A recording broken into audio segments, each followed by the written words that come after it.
Hello students. आज का हमारा जो टॉपिक है वो है डायमेंशन ऑफ मोशन। देखिए, जो मोशन होता है हमारा वो कई प्रकार का होता है, और जनरली आगे जैसे हम फिजिक्स पढ़ेंगे तो उसमें वन डायमेंशनल, टू डायमेंशनल और थ्री डायमेंशनल मोशन के बारे में हम बात करेंगे। तो सबसे पहले देखिए बच्चों, हमारा जो फर्स्ट टाइप है वो है one dimensional motion. One dimensional motion से क्या मतलब है कि जैसे कोई ऑब्जेक्ट है और वो ऑब्जेक्ट स्ट्रेट लाइन में मूव करता है। ठीक है, सपोज करो ये ऑब्जेक्ट है और ये ए पॉइंट पर है और स्ट्रेट लाइन में मूव करता है और बी तक पहुंच जाता है। ठीक है, सपोज करो इसने एक्स डिस्टेंस कवर किया बी तक पहुंचने में। ठीक है, उसके बाद दोबारा से फिर डिस्टेंस कवर करता है, उतना ही डिस्टेंस फिर कवर करता है, तो एक्स डिस्टेंस फिर कवर करता है, यानी कि टोटल डिस्टेंस इसका कितना हो जाता है 2x। तो अगर हम इसको देखें कि ये जो मोशन है, इस ऑब्जेक्ट का मोशन है जो, अगर वो स्ट्रेट लाइन मोशन है, ठीक है, ऑब्जेक्ट, फर्स्ट कंडीशन क्या है हमारी बच्चों, the object move in straight line, in a straight line. अगर स्ट्रेट लाइन में मूव करता है तो तब हम क्या कहेंगे, वन डायमेंशनल मोशन। मतलब क्या है, अगर हम यहां इसको ओरिजिन मान लें, ठीक है, और इसको हम कोऑर्डिनेट सिस्टम में अगर रख दें, ठीक है, कहां रख दें, कोऑर्डिनेट सिस्टम में, तो ये हमारी एक्स एक्सिस हो जाती है, ये वाई एक्सिस हो जाती है, और ये हमारी जेड एक्सिस हो जाती है। ठीक है, तो यहां से देखने पर क्या पता चलता है कि तीन कोऑर्डिनेट हैं हमारे, जो हमारा कार्टेशियन कोऑर्डिनेट सिस्टम है उसके तीन कोऑर्डिनेट हैं, एक एक्स कोऑर्डिनेट है, एक वाई कोऑर्डिनेट है और एक जेड कोऑर्डिनेट है। तो इनमें से यानी कि एक कोऑर्डिनेट चेंज होता है विद रिस्पेक्ट टू टाइम। ठीक है, अब अगर हम इस पॉइंट की बात करें, इस पॉइंट बी पॉइंट पर इसकी अगर बात करें हम, तो हमारी यहां वैल्यू क्या होगी, अगर हम कोऑर्डिनेट सिस्टम के हिसाब से देखें तो यहां एक्स कोऑर्डिनेट की वैल्यू है, बट यहां वाई क्या है, 0। ठीक है, और जेड भी क्या है यहां 0। तो इन तीन कोऑर्डिनेट में से एक कोऑर्डिनेट, ठीक है, one coordinate out of three coordinate specify the position of this object, ठीक है, विद रिस्पेक्ट टू टाइम। तो तब क्या कहेंगे बच्चों हम, ये मोशन क्या है हमारा, वन डायमेंशनल मोशन। ठीक है, तो यहां तक समझ में आया। अब क्वेश्चन क्या है कि क्या y का 0 होना जरूरी है, वन डायमेंशनल मोशन के लिए y का 0 होना सही है, ये कंपलसरी है। ठीक है, क्योंकि यहां पर y क्या है, 0 है, y की डायरेक्शन में y क्या है, 0। तो ऐसा नहीं है बच्चों, अगर सपोज करो, देखिए कोई ऑब्जेक्ट है, अब y डिस्टेंस, y डायरेक्शन में, y कोऑर्डिनेट में कुछ डिस्टेंस कवर करता है, सपोज करो y डिस्टेंस कवर करता है, ये z हो गया और ये x। ठीक है, तो उसके बाद अगर y उसका कांस्टेंट रहे, y कोऑर्डिनेट चेंज नहीं होता, वो बार बार अगर हम देखते हैं, इस पॉइंट पर देखते हैं या फिर आगे इस पॉइंट पर देखते हैं या फिर इस पॉइंट पर देखते हैं, तो यहां पर y की वैल्यू क्या है, फिक्स है, कांस्टेंट है। y की वैल्यू क्या है, कांस्टेंट है। और जो x है वो चेंज होता है, x change with respect to time, x change with respect to time. तो तब भी हम क्या कहेंगे बच्चों, भी ऑब्जेक्ट का जो मोशन है वो किसमें है, स्ट्रेट लाइन मोशन है। और कौन सा मोशन है, वन डायमेंशनल मोशन। ठीक है, बड़ा सिंपल सा है। देखिए यहां पर क्या मतलब है इसका, कंक्लूजन क्या है कि तीनों एक्सिस में से, यानी कि तीनों कोऑर्डिनेट में से एक कोऑर्डिनेट चेंज होना चाहिए। ठीक है, एक कोऑर्डिनेट अगर चेंज होगा तो तब पार्टिकल है, जो ऑब्जेक्ट है वो स्ट्रेट लाइन में मूव करेगा, और उसको हम क्या बोलेंगे, वन डायमेंशनल मोशन बोलेंगे। ठीक है, क्या बोलेंगे, वन डायमेंशनल मोशन। अब एग्जांपल हम देखते हैं, तो एग्जांपल क्या है, जैसे ट्रेन जाती है स्ट्रेट लाइन मूव। अब ट्रेन जा रही है, ठीक है ना, वो वाई डायरेक्शन में जाती है और ना वो जेड डायरेक्शन में। ठीक है, अब ट्रेन है स्ट्रेट लाइन मूव करती है, तो ना उसका वाई चेंज है और ना ही उसका जेड चेंज है, और उसका डिस्टेंस कवर किसमें कर रही है, एक्स एक्सिस में। तो जो ट्रेन है वो स्ट्रेट लाइन मूव करेगी, और उसका जो मोशन क्या होगा, वो वन डायमेंशनल मोशन। मोशन क्या होगा, वन डायमेंशनल मोशन। ठीक, तो ये था बच्चों वन डायमेंशनल मोशन। उसके बाद है, अगर कोई ऑब्जेक्ट, ठीक है, ऐसे स्ट्रेट जाता है और स्ट्रेट जाकर लेफ्ट साइड में मुड़ जाता है या राइट साइड में मुड़ जाता है, तो तब उसका मोशन क्या होगा, तब उसका मोशन क्या होगा, उसको हम बोलेंगे प्लेन में। ठीक है, यानी कि ऑब्जेक्ट मूव करेगा प्लेन। प्लेन का मतलब क्या है, देखिए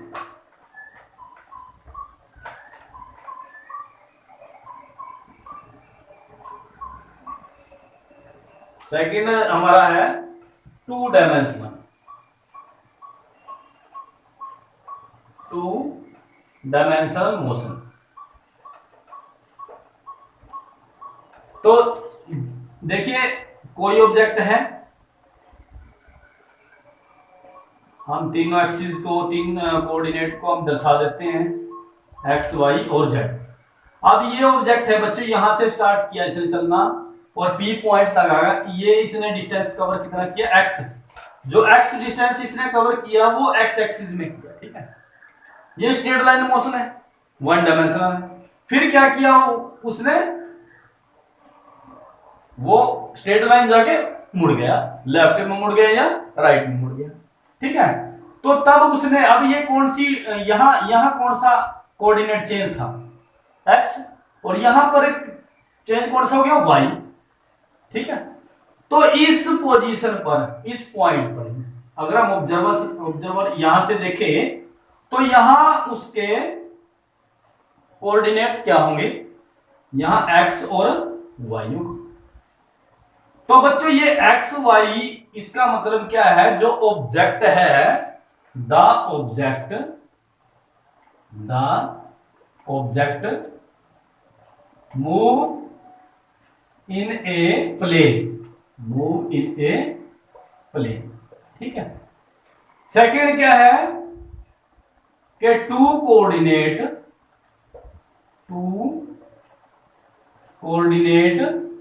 out of three coordinate specify the position of object. ठीक है, and two coordinate change with respect to time, change with respect to time. ठीक है, तो दो कोऑर्डिनेट यहां पर चेंज होते हैं, तो तब हम क्या बोलेंगे उस मोशन को, टू डायमेंशनल मोशन कहेंगे। ठीक है, क्या बोलेंगे, टू डायमेंशनल मोशन। तो देखिए पहला एग्जांपल था, उसमें क्या था, स्ट्रेट लाइन में मोशन है। और उसके बाद ये सेकंड है जो हमारा, वो क्या है, टू डायमेंशनल मोशन है। तो टू डायमेंशनल मोशन में जो ऑब्जेक्ट है वो एक्स एक्सिस में भी मूव करेगा और वाई एक्सिस में भी मूव करेगा, यानी कि प्लेन, ठीक है, मूव किस में मूव करेगा, प्लेन में मूव करेगा। जैसे हम एग्जांपल लिख लेते हैं, insect crawling on A floor, ठीक है, जो छोटे छोटे कीटाणु हैं, इंसेक्ट हैं, उनका जो मोशन है, ठीक है, वो इधर जाते हैं, इधर जाते हैं, ठीक है। तो मतलब कि ये फर्स्ट पर जो अगर हम मोशन देखें तो उनका वो क्या होता है, टू डायमेंशनल मोशन होता है, ठीक है। तो ये था हमारा टू डायमेंशनल मोशन। उसके बाद बच्चों थ्री डायमेंशनल मोशन, ठीक है। उसके बाद क्या है, three dimensional motion. Three dimensional motion का मतलब क्या है कि तीनों कोऑर्डिनेट, देखिए यहां पर पहले वाले में एक कोऑर्डिनेट चेंज होता है विद रिस्पेक्ट टू टाइम, दूसरे वाले में दोनों कोऑर्डिनेट चेंज हो रहे हैं, ठीक है, टू डायमेंशनल में, और थ्री डायमेंशनल में तीनों कोऑर्डिनेट चेंज होंगे, ठीक है। तो बच्चों यानी कि ऑब्जेक्ट हमारा किसमें होगा, the object move in A space, और ऐसा किसमें होगा, स्पेस में। तो जब कोई ऑब्जेक्ट उड़ता है ना, वहां पे उसके तीनों कोऑर्डिनेट काम करते हैं, तीनों कोऑर्डिनेट चेंज होते हैं विद रिस्पेक्ट टू टाइम। अब वो एक्स एक्सिस में जैसे स्ट्रेट लाइन भी जाता है, फिर मुड़ता भी है, ठीक है, समझ रहे। और उसके बाद जो थर्ड है उसका कि वो स्पेस में है, एयर में है, तो वो तीसरा कंपोनेंट, तीसरा कोऑर्डिनेट भी उसका वर्क करेगा, ठीक है, वो भी चेंज होगा विद रिस्पेक्ट टू टाइम।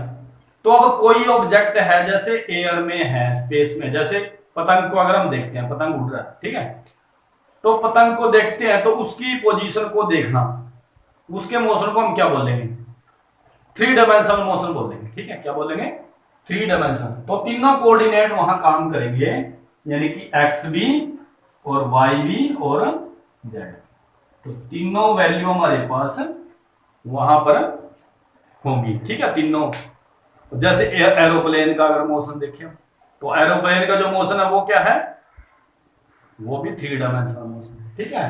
तो हम यहां क्या लिखेंगे, यहां हमने क्या लिखा था, two coordinate out of three coordinate, वहां क्या लिखेंगे, three coordinate specify the position of the object, ठीक है, या three coordinate change with respect to time, ठीक है।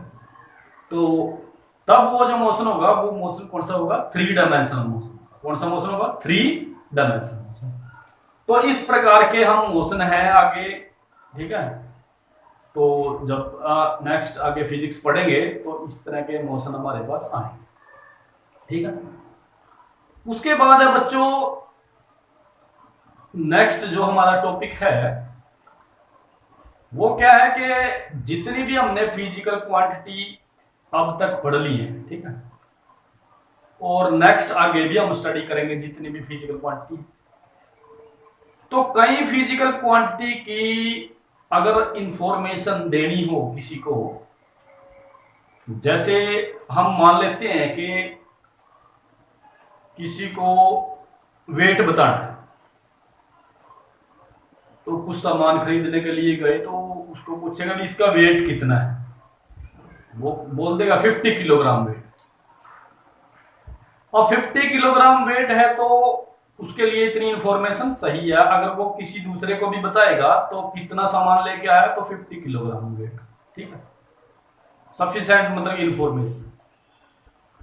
अच्छा, अगर मान लिया जैसे अगर किसी डायरेक्शन की बात करी जाए, जैसे हमने कोई पूछता है मेरे से कि मैंने चंडीगढ़ जाना है, ठीक है, और कितने किलोमीटर है, तो मैं बोलूंगा कि चंडीगढ़ यहां से 60 किलोमीटर है। तो क्या 60 किलोमीटर के इंफॉर्मेशन से, इतनी इंफॉर्मेशन से क्या वो चंडीगढ़ पहुंच जाएगा? तो उसके लिए ये जो इंफॉर्मेशन है वो अधूरी है, ठीक है। तो फिर वो मैं उसको डायरेक्शन भी बतानी पड़ेगी। तो इसी प्रकार बच्चों जो क्वांटिटी है हमारी फिजिकल क्वांटिटी है, उनको अलग अलग क्वांटिटी में हमने डिफरेंशिएट कर लिया है, और वो क्वांटिटी क्या है उनको जब हम डिफाइन करेंगे तो कोई क्वांटिटी स्केलर है और कोई क्वांटिटी वेक्टर है। तो अगला टॉपिक हमारा क्या है, स्केलर और वेक्टर क्वांटिटीज, ठीक है। तो स्केलर क्वांटिटी क्या है, सबसे पहले हम अगर स्केलर को देखते हैं, स्केलर क्वांटिटी, स्केलर क्वांटिटी में जैसे मैंने आपको एग्जांपल दिया वेट का, ठीक है, मतलब मास, ठीक, टाइम, लेंथ, ठीक है। तो ये देखिए बच्चों, या स्पीड, और भी काफी सारे एग्जांपल हैं हमारे।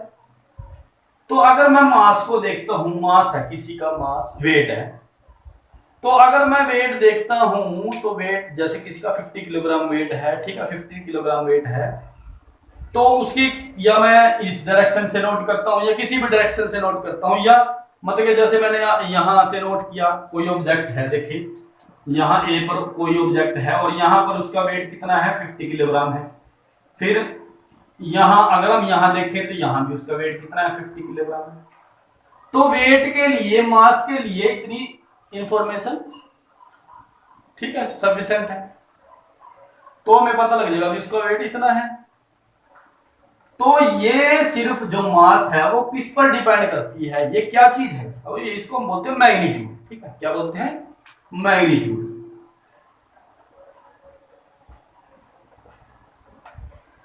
सेकंड टाइम, अब टाइम को देखें भी कितना टाइम है, किसी को पूछें कितना टाइम है, वो कहेगा 9 AM है, 9 PM है, ठीक है। तो वो क्या है, उसका मैग्नीट्यूड है, वो क्या है, मैग्नीट्यूड। उसके बाद लेंथ को अगर हम लेते हैं, अब जैसे मैंने इस ब्लैक बोर्ड की लेंथ अगर नोट करनी है, मैं इधर से नोट करूंगा, ठीक है, तब भी उतनी लेंथ है, और उस तरफ से नोट करूंगा तब भी उतनी लेंथ है, ठीक है। तो लेंथ है, ये उसका मैग्नीट्यूड है, इतनी इंफॉर्मेशन इसके बारे में।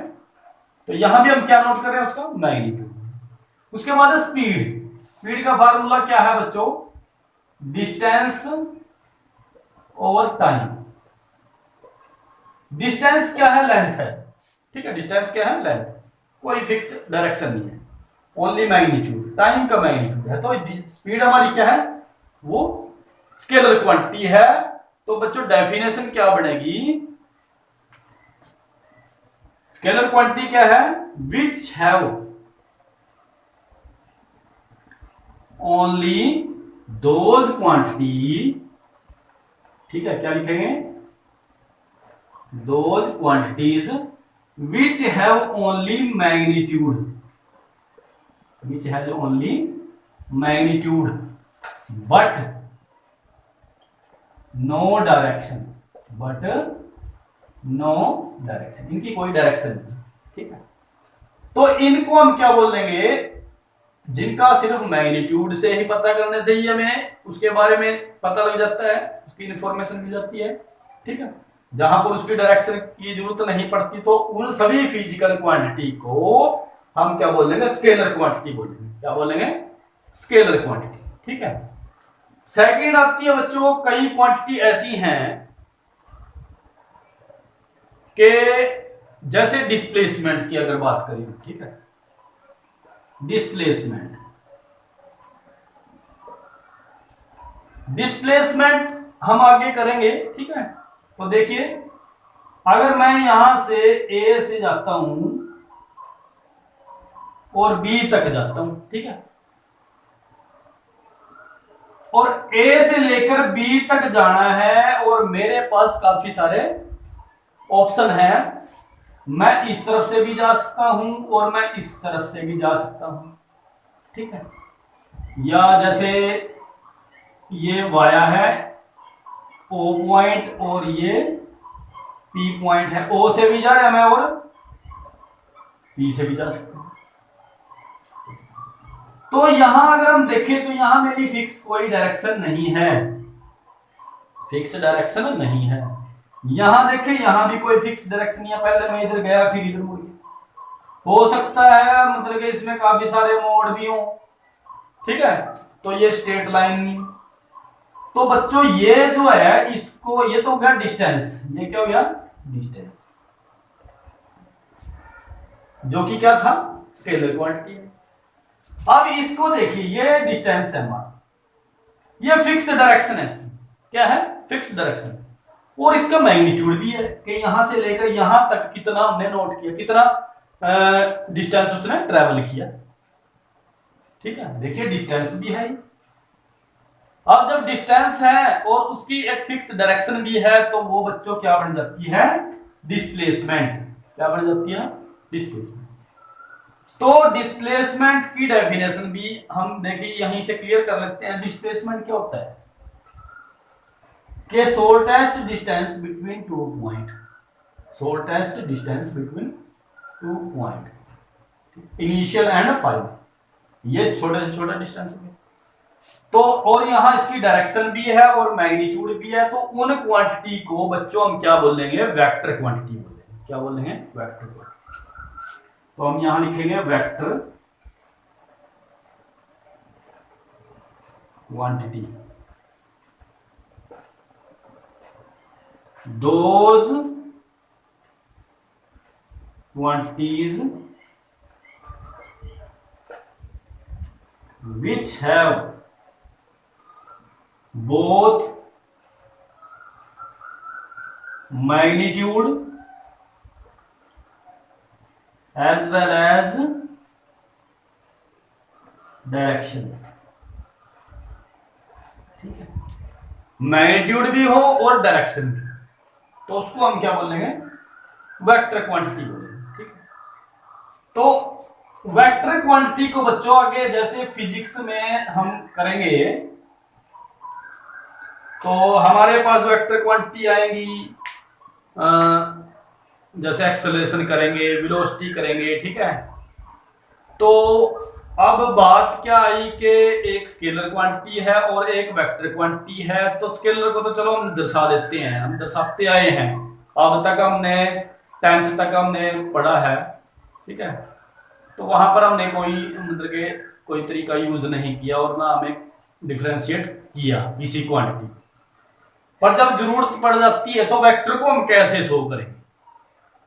तो एक ऐसा सिंबल कि जिसमें हम उसकी डायरेक्शन भी शो करें और उसके मैग्नीट्यूड भी शो करें, तो हमने क्या ले लिया एक एरो का सिंबल ले लिया, यहां से लेकर ये इसका मैग्नीट्यूड भी है और ये जो एरो है ये उसकी डायरेक्शन भी शो करता है, ठीक है। और डायरेक्शन भी बताता है कि किस तरफ मतलब ऑब्जेक्ट का मोशन है, ठीक है, और इसका मैग्नीट्यूड भी है। तो हमने क्या किया कि जितनी भी हमारी फिजिकल क्वांटिटी जो कि वेक्टर क्वांटिटी है, तो सबसे पहले उनके सिंबल हमने यूज किए। जैसे डिस्प्लेसमेंट को हमने मेजर उसका सिंबल यूज कर लिया हमने एस से, कभी करते हैं कभी हम एक्स उसका डिस्टेंस लेते हैं। तो अगर ये स्केलर है तो इस पर कोई भी सिंबल लगाने की जरूरत नहीं है। अगर यही डिस्प्लेसमेंट की अगर हम बात करेंगे, देखिए डिस्प्लेसमेंट डिस्टेंस भी हो सकता है, तो अगर हम इसको डिस्प्लेसमेंट अगर नोट करते हैं तो हम इसके ऊपर क्या लगाएंगे एक सिंबल लगाएंगे एरो का, ठीक है। तो ये हमारा क्या बन जाता है वेक्टर क्वांटिटी, क्या बन जाती है वेक्टर क्वांटिटी। और अगर मैं इसकी तरह मॉडुलस लगा देता हूं, मॉडुलस हम बोलते हैं इसको मैग्नीट्यूड, ठीक है। तो जैसे ही बच्चों ये मॉडुलस लग जाता है तो ये वेक्टर हट जाता है, ये हम न्यूमेरिकल आगे करेंगे, तो हमारा ये क्या बन जाती है स्केलर, ठीक है। इस एरो के लगने से ये क्या है वेक्टर है, अगर मॉडुलस लगा दिया तो स्केलर, ठीक है। तो जैसे वेलोसिटी है, वेलोसिटी फिजिकल क्वांटिटी है, उसको हम क्या शो करते हैं वी में, हमेशा उसका सिंबल शॉर्ट में लेते हैं, ठीक है, स्मॉल लेटर में, तो v। और अगर ये पता है हमें जो वेलोसिटी है उसका फार्मूला क्या है, डिस्प्लेसमेंट ओवर टाइम, ठीक है, एक पर्टिकुलर टाइम में कितना उसने डिस्प्लेसमेंट किया, कितना डिस्टेंस कवर किया, फिक्स डायरेक्शन है इसमें, ये वेक्टर है तो ये भी वेक्टर, वेलोसिटी वेक्टर है तो वेलोसिटी के ऊपर हमने क्या लगा दिया, एरो मार्क लगा दिया, ठीक है, समझ रहे, एरो मार्क। और ये एरो मार्क ही शो करता है बच्चों के, इससे हमें पता लग जाता है कि ये जो क्वांटिटी है, ठीक है, आगे नेक्स्ट जो न्यूमेरिकल करेंगे हम या पढ़ेंगे तो उसमें पता चल जाएगा कि ये वेक्टर क्वांटिटी, ठीक है। तो ये थी बच्चों स्केलर क्वांटिटी और वेक्टर क्वांटिटी। स्केलर क्वांटिटी को हम सिंपली ऐड कर सकते हैं, ठीक है, स्केलर क्वांटिटी को जैसे हम करते आ रहे हैं, 10th तक हमने ऐड किया, ऐड कर दिया, सब्ट्रैक्ट कर दिया, मल्टीप्लाई कर दिया, सिंपल अलजेब्रा से, ठीक है, करेंगे हम आगे। और ये बेसिक था। और जबकि वेक्टर को मतलब कि उसके लिए हमने रूल बनाने पड़ेंगे, उसके लिए रूल बनाए हुए हैं, ठीक है, ऑलरेडी, कि किस तरह हम उसको ऐड करें, किस तरह उसको सब्ट्रैक्ट करें, ठीक है। तो ये था बच्चों स्केलर क्वांटिटी और वेक्टर क्वांटिटी। तो नेक्स्ट बच्चों इसके बाद जो इसी स्केलर और वेक्टर क्वांटिटी से संबंधित हम करेंगे। तो बच्चों आज के लिए इतना ही, थैंक यू।